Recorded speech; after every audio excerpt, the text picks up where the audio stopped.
നമസ്കാരം, എൻ്റെ പേര് രശ്മി. ഞാൻ SVT ഹോസ്പിറ്റലിലെ ചൈൽഡ് ഡെവലപ്മെൻറ്റ് തെറാപ്പിസ്റ്റാണ്. നമുക്ക് ഈ വരുന്ന ഓഗസ്റ്റ് 1 മുതൽ ഓഗസ്റ്റ് 7 വരെ നമ്മൾ മുലയൂട്ടൽ വാരമായിട്ട് ആചരിക്കുന്നുണ്ട്, ബ്രസ്റ്റ് ഫീഡിങ് വീക്കായിട്ട്. അതുകൊണ്ട് തന്നെ ബ്രസ്റ്റ് ഫീഡിങ്ങിൻ്റെ ഇമ്പോർട്ടൻസ് നമ്മൾ മനസ്സിലാക്കേണ്ടത് വളരെ അത്യാവശ്യമാണ്. ഇപ്പോഴത്തെ ന്യൂജൻ അമ്മമാർക്ക് അതിൻ്റെ ഇമ്പോർട്ടൻസും അതല്ല ഒരു ന്യൂബോൺ ജനിച്ചതിന് ശേഷമുള്ള വറീസും ഡൗട്ട്സും ഒക്കെയാണ്. അവരെങ്ങനെ ഹാൻഡിൽ ചെയ്യണം, എങ്ങനെ പാല് കൊടുക്കണം, എങ്ങനെ ഗ്യാസ് തട്ടിക്കളയണം എന്ന രീതിയിലുള്ള ഡൗട്ട്സും ഒരുപാട് ആശങ്കകളും അവരുടെ മനസ്സിലുണ്ട്.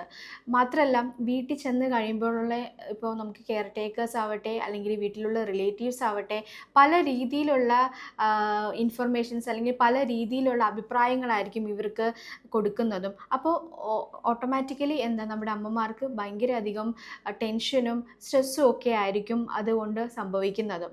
അതുകൊണ്ട് തന്നെ നമ്മൾ കറക്റ്റായിട്ടുള്ള ബ്രസ്റ്റ് ഫീഡിങ് നമ്മൾ അറിഞ്ഞിരിക്കേണ്ടത് വളരെ അധികം അത്യാവശ്യമാണ്. കുഞ്ഞുങ്ങളെ ഗ്യാസ് തട്ടാനുള്ള ടെക്നിക്സ്, ബർപ്പിംഗ് ടെക്നിക്സും അതും അറിഞ്ഞിരിക്കേണ്ടത് വളരെയധികം അത്യാവശ്യമാണ്.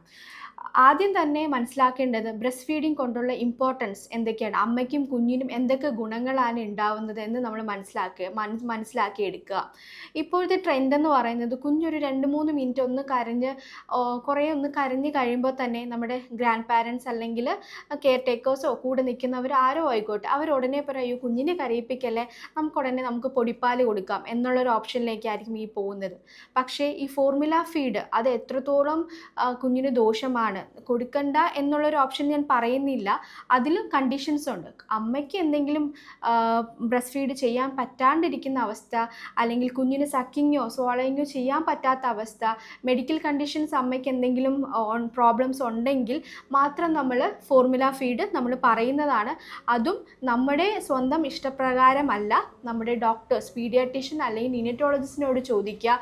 അവരുടെ അവരുടെ പ്രിസ്ക്രിപ്ഷൻ പ്രകാരം നമ്മൾക്ക് പൊടിപ്പാൽ കൊടുക്കാം. ആ കൊടുക്കുന്നതും ഈ പറഞ്ഞ പോലെ നിങ്ങൾക്കറിയാം, കുഞ്ഞുങ്ങൾ 2 രീതിയിലാണ് വരുന്നത്. ചില കുഞ്ഞുങ്ങൾ ടേം ബേബീസ് ആയിട്ട് തന്നെ ജനിക്കുന്നുണ്ട്, ചില കുഞ്ഞുങ്ങൾ പ്രീ ടേം ആയിട്ട് ജനിക്കുന്നുണ്ട്. ഈ 2 കുഞ്ഞുങ്ങൾക്കും ഓരോ രീതിയിലുള്ള ഈ ഫോർമുലാസ് ആയിരിക്കും നമ്മൾ കൊടുക്കേണ്ടതും. അത് നമ്മൾ ഡോക്ടറുമായിട്ട് ഡിസ്കസ് ചെയ്ത് അതിൻ്റെ ലെവലും കാര്യങ്ങളും ഒക്കെ മനസ്സിലാക്കിയിട്ട് വേണം നമ്മൾ കൊടുക്കാൻ. പക്ഷേ അമ്മമാർക്ക് പാല് കൊടുക്കാൻ പറ്റുന്നുണ്ട് എന്നുണ്ടെങ്കിൽ കഴിവതും നിങ്ങൾ ഫോർമുല ഒഴിവാക്കി ബ്രസ്റ്റ് മിൽക്കിലോട്ട് തന്നെ പോവുക. ബ്രസ്റ്റ് ഫീഡ് ചെയ്യാനായിട്ട് ശ്രദ്ധിക്കുക. ബ്രസ്റ്റ് ഫീഡ് ചെയ്യുമ്പോൾ ലാച്ച് എന്ന് പറയുന്ന ഒരു പൊസിഷനുണ്ട്. ആ പൊസിഷൻ കൃത്യമായിട്ട് നിങ്ങൾ ഡിസ്ചാർജ് ചെയ്ത് പോകുന്നതിന് മുമ്പ് തന്നെ സ്റ്റാഫ് നഴ്സിനോടോ അല്ലെങ്കിൽ ഓരോ ഹോസ്പിറ്റലിലും ഡെവലപ്മെൻറ്റൽ തെറാപ്പിസ്റ്റ് ഉണ്ടാവും, ആ തെറാപ്പിസ്റ്റിനോട് ചോദിച്ച് മനസ്സിലാക്കി അതെങ്ങനെയാണ് പൊസിഷൻ എന്നുള്ളത് ക്ലിയർ ചെയ്യുക. ആ ലാച്ച് പൊസിഷൻ ക്ലിയർ ആക്കിയാൽ മാത്രമേ നിങ്ങൾക്ക് കുഞ്ഞുങ്ങൾക്ക് നല്ല രീതിയിലുള്ള പാല് കുടിക്കാനായിട്ട് പറ്റുകയുള്ളൂ. മാത്രമല്ല, ഈ കുറേയേറെ കൺസേൺസ് ഉണ്ട്. നിപ്പിൾ ക്രാക്ക് അല്ലെങ്കിൽ ബ്രസ്റ്റ് എൻഗോർജ്മെൻറ്റ്, അങ്ങനത്തെ കുറേ കണ്ടീഷൻസ് വരാം അമ്മമാർക്ക്. ഇതെല്ലാം ഒഴിവാക്കുന്നത് ലാച്ച് പൊസിഷൻ ക്ലിയർ ആകുമ്പോൾ മാത്രമാണ്. അത് നമ്മൾ അമ്മമാർ ഓരോരുത്തരും മനസ്സിലാക്കി ഹോസ്പിറ്റലിൽ നിന്ന് ഡിസ്ചാർജ് ചെയ്യും മുമ്പേ തന്നെ ആ രീതിയിലുള്ള കാര്യങ്ങൾ എങ്ങനെയൊക്കെയാണ് പൊസിഷൻ ചെയ്ത് കൊടുക്കേണ്ടതെന്ന് മനസ്സിലാക്കുക. ഇത് ലാച്ച് പൊസിഷനെ കുറിച്ച് പറഞ്ഞതാണ്. നെക്സ്റ്റ് ഞാൻ പറയാൻ ഉദ്ദേശിക്കുന്നത് ഈ പാല് ബ്രസ്റ്റ് മിൽക്ക് കൊടുക്കുന്നത് വഴി അമ്മയ്ക്കും കുഞ്ഞിനും എന്തൊക്കെ ഗുണങ്ങളാണ് എന്നുള്ളത്. അമ്മയ്ക്കും കുഞ്ഞിനുമുള്ള ഗുണങ്ങൾ ഏറെയാണ്. കാരണം എന്ന് വെച്ചാൽ അമ്മയ്ക്ക് ഇപ്പോൾ ഈ ഡെലിവറി കഴിഞ്ഞതിന് ശേഷം മെൻസ്ട്രുവൽ സൈക്കിളൊക്കെ ഒന്ന് ലേറ്റ് ആവാം. പക്ഷേ നമ്മൾ ഈ ബ്രസ്റ്റ് മിൽക്ക് കൊടുക്കുന്നത് വഴി മെൻസ്ട്രുവൽ സൈക്കിൾ ഈസി ആയിട്ട് പെട്ടെന്ന് വരാനുള്ള ചാൻസസ് ഉണ്ട്. മാത്രമല്ല, ബ്രസ്റ്റ് ക്യാൻസർ പോലുള്ള അസുഖങ്ങൾ മാറ്റി നിർത്താനായിട്ട് നമുക്ക് ബ്രസ്റ്റ് ഫീഡ് കൊണ്ട് സാധിക്കുന്നതാണ്. വെയിറ്റ് ലോസ് സംഭവിക്കാനും വളരെയധികം ഈസിയാണ് ബ്രസ്റ്റ് ഫീഡിങ് അമ്മമാർ ചെയ്യുന്നത് വഴി. കുഞ്ഞുങ്ങൾക്ക് എന്തൊക്കെ ഗുണങ്ങളെന്ന് ചോദിക്കുവാണെങ്കിൽ, കുഞ്ഞുങ്ങൾക്ക് കിട്ടാവുന്ന ഇമ്മ്യൂണിറ്റീസ് ഈ ബ്രസ്റ്റ് മിൽക്കിലൂടെയാണ്. കുഞ്ഞുങ്ങൾക്ക് ഇമ്മ്യൂണിറ്റി, അതുപോലെ തന്നെ വൈറ്റമിൻസ്, മിനറൽസ്, എല്ലാ രീതിയിലുള്ള ഗുണങ്ങളും ഈ ബ്രസ്റ്റ് മിൽക്ക് വഴി നമുക്ക് കുഞ്ഞുങ്ങൾക്ക് കൊടുക്കാനായിട്ട് സാധിക്കും. വേറൊരു കാര്യം, നമ്മൾ ഈ ഫോർമുല വായിക്കുമ്പോൾ തന്നെ എല്ലാ അമ്മമാർക്കും അറിയാം, ഫോർമുല യൂസ് ചെയ്യുന്ന അമ്മമാർക്ക് അറിയാമായിരിക്കും എത്ര രൂപയാണ് നമ്മൾ ഓരോ മന്തിലും ആ ഒരു ഫോർമുലയ്ക്ക് വേണ്ടി നമ്മൾ ചിലവാക്കുന്നത്, അല്ലേ? പക്ഷേ ഈ ബ്രസ്റ്റ് മിൽക്കിലാണെങ്കിലോ നമുക്ക് യാതൊരുവിധ പൈസയോ ഒരു കാരണമോ ഒന്നും നമ്മൾ ചിലവാക്കേണ്ട കാര്യമില്ല. ഈസിലി ഡൈജസ്റ്റബിളും കൂടെയാണ് ഈ ബ്രസ്റ്റ് മിൽക്ക് നമ്മൾ കുഞ്ഞുങ്ങൾക്ക് കൊടുക്കുന്നത്. ഫോർമുല പോലെയല്ല, ഫോർമുല എന്ന് പറയുന്നത് തന്നെ ഗ്യാസ് കണ്ടൻറ്റ് കൂടുതലും കുഞ്ഞുങ്ങൾക്ക് അഫക്റ്റഡ് ആവാൻ ചാൻസസ് കൂടുതലാണ്. പക്ഷേ ബ്രസ്റ്റ് മിൽക്ക് ആണെന്നുണ്ടെങ്കിൽ അതിൽ ഉള്ള ഈ പറഞ്ഞ പോലെ മിനറൽസും വൈറ്റമിൻസ് എല്ലാം കുഞ്ഞുങ്ങൾക്ക് കിട്ടുകയും ഈസിലി ആയിട്ട് ഡൈജസ്റ്റഡ് ആവാനും കുഞ്ഞുങ്ങൾക്ക് ഏറ്റവും ഇഷ്ടമുള്ളതും ഈ ബ്രസ്റ്റ് മിൽക്ക് തന്നെയായിരിക്കും. പിന്നെ വേറൊരു ട്രെൻഡ് ഞാൻ കണ്ടുവരുന്നത് ഈ ബ്രസ്റ്റ് മിൽക്ക് തന്നെ ഫീഡിങ് ബോട്ടിൽ കൊടുക്കുന്നതുമുണ്ട്.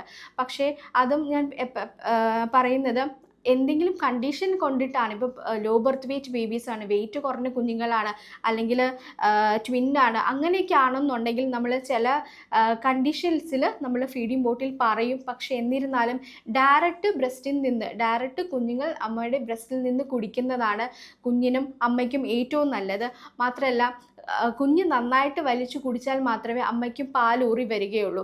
ഇത് പറയാനായിട്ട് കാരണം ജനിച്ച് കഴിഞ്ഞ് 1-2 ദിവസം സിസേറിയനൊക്കെ ആണെന്നുണ്ടെങ്കിൽ അമ്മയ്ക്ക് ആ ഡേയിൽ പാല് വരാനുള്ള ചാൻസസ് കുറവായിരിക്കും. പക്ഷേ 1-2 ഡേയ്സ് കഴിയുമ്പോൾ കൃത്യമായിട്ട് തന്നെ അമ്മയ്ക്ക് പാലൂറി വരുന്നതാണ്. കുഞ്ഞ് സക്ക് ചെയ്യുന്നത് വഴി, കുഞ്ഞ് ഡയറക്റ്റ്ലി ബ്രസ്റ്റിൽ നിന്ന് സക്ക് ചെയ്യുന്നത് വഴിയും അമ്മമാർക്ക് പാല് ഊറി വരുന്നതാണ്. അപ്പോൾ നമ്മൾ ഈ കൂടെ നിൽക്കുന്നവർ ഒരു കാര്യം ശ്രദ്ധിക്കുക, നമുക്ക് ഒരിക്കലും ഈ പാല് കൊടുക്കുന്ന ഫീഡിങ് മദേഴ്സിനെ നമ്മൾ ഒരിക്കലും സ്ട്രെസ്ഫുൾ ആക്കരുത്. കാരണം അയ്യോ പാലില്ലല്ലോ, ഇനി എന്താ ചെയ്യുക, കുഞ്ഞിന് ഇത്ര വയസ്സ് വരെ ഇങ്ങനെയൊക്കെ നമ്മൾ പറയുന്നത് വഴി ആ അമ്മയ്ക്ക് കൂടുതൽ സ്ട്രെസ്സ് ഫീൽ ചെയ്യാനാണ് ചാൻസസ്. അതുകൊണ്ട് തന്നെ ആ ഒരു ഹോർമോൺ ചേഞ്ചസ് ശരീരത്തിൽ സംഭവിക്കുകയും മാത്രമല്ല ഈ പാലിൻ്റെ ആ പാല് ഉണ്ടായി വരുന്നത്, ഊറി വരുന്നത്, അതിൻ്റെ ആ ഒരു തോത് കുറയാനുമുള്ള ചാൻസ് ഉണ്ട്. അപ്പോൾ കഴിവതും നമ്മൾ കൂടെ നിൽക്കുന്നവർ അമ്മമാരെ സപ്പോർട്ട് ചെയ്യുക, ആശ്വസിപ്പിക്കുക, സാരമില്ല പാല് വന്നോളും, അവർക്കൊരു കോൺഫിഡൻസ് ലെവൽ നമ്മൾ കൊടുക്കേണ്ടതും അത്യാവശ്യമാണ്. എല്ലാ അമ്മമാരും ശ്രദ്ധിക്കേണ്ടത് നിങ്ങൾക്ക് നിങ്ങളുടെ കുഞ്ഞിന് കൊടുക്കേണ്ട പാല് നിങ്ങളുടെ ശരീരത്തിലുണ്ട്. അത് ചിലപ്പോൾ 1-2 ദിവസം കഴിയുമ്പോഴായിരിക്കും ഊറി വരുന്നത്. സോ അത് നമ്മൾ മനസ്സിലാക്കുക, നമ്മൾ കോൺഫിഡൻ്റ് ആയിട്ട് ഇരിക്കുക. ഈ പാൽ ഊറി വരാനുള്ള ഭക്ഷണങ്ങൾ, അതുപോലെ തന്നെ ഇഷ്ടംപോലെ വെള്ളവും കുടിക്കുക. ഇത് പ്രത്യേകിച്ച് പറയാനായിട്ട് കാരണം ചില വീടുകളിലാണെങ്കിൽ വെള്ളം കൊടുക്കാറില്ല. അത് അമ്മയ്ക്ക് ദോഷം അല്ലെങ്കിൽ വയറ് ചാടും എന്നുള്ളൊരു ഓപ്ഷനിലാണ് പറയുന്നത്, അതുകൊണ്ട് വെള്ളം കൊടുക്കുന്നത്. പക്ഷെ അങ്ങനെ ഒന്നുമില്ല. നിങ്ങൾ ഓരോ ഫീഡിൻ്റെ ഇടയ്ക്കും ഇഷ്ടംപോലെ വെള്ളം കുടിക്കുക, പച്ചക്കറികൾ ഇഷ്ടംപോലെ കഴിക്കുക, പാല് ഊറി വരാനുള്ള ഭക്ഷണങ്ങൾ കഴിക്കുക. അതായത് വെളുത്തുള്ളി പോലുള്ള കാര്യങ്ങൾ ഫുഡിൽ ഉൾപ്പെടുത്തുക, ഡേറ്റ്സ് ഉൾപ്പെടുത്തുക, ഓട്സ്, ഉലുവയുടെ കഞ്ഞി വളരെയധികം നല്ലതാണ് പാലൂറി വരാനായിട്ട്. ഒരു ടിപ്പ് ഈ പറഞ്ഞ പോലെ ഓരോ ഫീഡിൻ്റെ ഇടയ്ക്കും 1-2-3 ഗ്ലാസ് വെള്ളം ഇഷ്ടംപോലെ നന്നായിട്ട് അമ്മമാർ കുടിക്കുകയും ചെയ്യേണ്ട. മാത്രമല്ല ഈ ഒരു ഗ്യാസ് കണ്ടന്റ് ഉള്ള ഫുഡ് അമ്മമാർ ഒഴിവാക്കി കഴിഞ്ഞാൽ കുഞ്ഞിനും ഗ്യാസ് ഫോർമേഷൻ വരാതിരിക്കാനുള്ള സാധ്യത ഏറെ കാണുന്നുണ്ട്. കാരണം ഈ പപ്പടം, അതുപോലെ തന്നെ മൈദ അടങ്ങിയ ഫുഡ്സ്, അതുപോലെ KFC പോലെയുള്ള ഐറ്റംസ്, ഗ്യാസ് അടങ്ങിയ ജ്യൂസസ്, ഈ വക കാര്യങ്ങളൊക്കെ ബ്രസ്റ്റ് ഫീഡ് ചെയ്യുന്ന അമ്മമാർ ഒഴിവാക്കേണ്ടത് അത്യാവശ്യമാണ്. അത് അമ്മ കഴിക്കുന്ന എല്ലാ ഫുഡും പാലിൻ്റെ രൂപത്തിൽ കുഞ്ഞിനാണ് കിട്ടുന്നത്. സോ അതുകൊണ്ട് തന്നെ നമ്മൾ ഫുഡ് ഡയറ്റിൽ നമ്മൾ പ്രത്യേകം അധികം ശ്രദ്ധിക്കേണ്ട കാര്യമുണ്ട്. ഒരു പ്രധാനമായിട്ട് പറയാനുള്ളത്, കുഞ്ഞുങ്ങൾക്ക് നമ്മൾ 6 മാസം വരെയും മുലപ്പാൽ മാത്രമേ നൽകാവുള്ളൂ. കാരണം ഇപ്പോഴും ചില വീടുകളിൽ വെള്ളം പോലത്തുള്ള സാധനങ്ങൾ, അല്ലെങ്കിൽ വെറും വെള്ളം, അങ്ങനെ കുഞ്ഞ് കരഞ്ഞു കഴിയുമ്പോൾ വെള്ളം, അങ്ങനത്തുള്ള പാനീയങ്ങൾ കുഞ്ഞുങ്ങൾക്ക് കൊടുക്കുന്നുണ്ട്. അതൊരിക്കലും നമ്മൾ ചെയ്യാൻ പാടില്ല. നമ്മളെ WHO റൂൾ അനുസരിച്ച് തന്നെ നമ്മൾ പറയുന്നതും 6 മാസം വരെ കുഞ്ഞുങ്ങൾക്ക് മുലപ്പാൽ മാത്രം നൽകാവുന്നതാണ്. നമ്മൾ പ്രത്യേകിച്ച് ഒരു കാര്യം മനസ്സിലാക്കേണ്ടത്, ബ്രസ്റ്റ് ഫീഡ്, അതായത് അമ്മ കുഞ്ഞിന് പാല് കൊടുക്കുന്നത് വഴി അമ്മയും കുഞ്ഞും തമ്മിലുള്ള ബോണ്ടിങ്, ആ ഒരു ബന്ധം കൂടുതൽ ദൃഢമാകുകയാണ് ചെയ്യുന്നത്.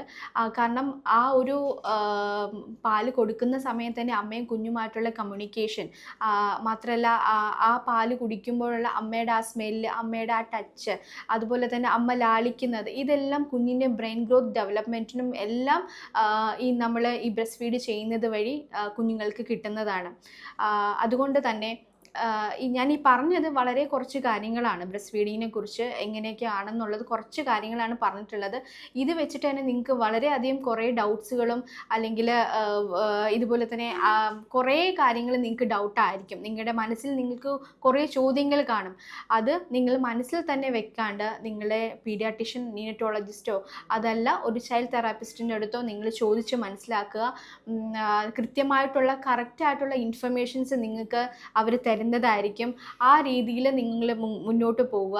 നമുക്ക് മറ്റ് രീതിയിലുള്ള പല നെഗറ്റീവ്സും പല രീതിയിലുള്ള അഭിപ്രായങ്ങളും നമ്മൾ കേൾക്കാൻ ഇടവരും. പക്ഷേ അതൊക്കെ അതിൽ ഏതാണ് ശരി തെറ്റെന്നുള്ളത് നമ്മൾ മനസ്സിലാക്കി നല്ല രീതിയിലുള്ള ബ്രസ്റ്റ് ഫീഡിങ് അല്ലെങ്കിൽ നല്ല രീതിയിലുള്ള അമ്മയും കുഞ്ഞുമായിട്ടുള്ള ആ ഒരു ബോണ്ടിങ് കുറച്ചും കൂടി കൂട്ടാൻ വേണ്ടിയിട്ട് നിങ്ങൾ അതിന് വേണ്ടി മുൻകൈ എടുക്കുക.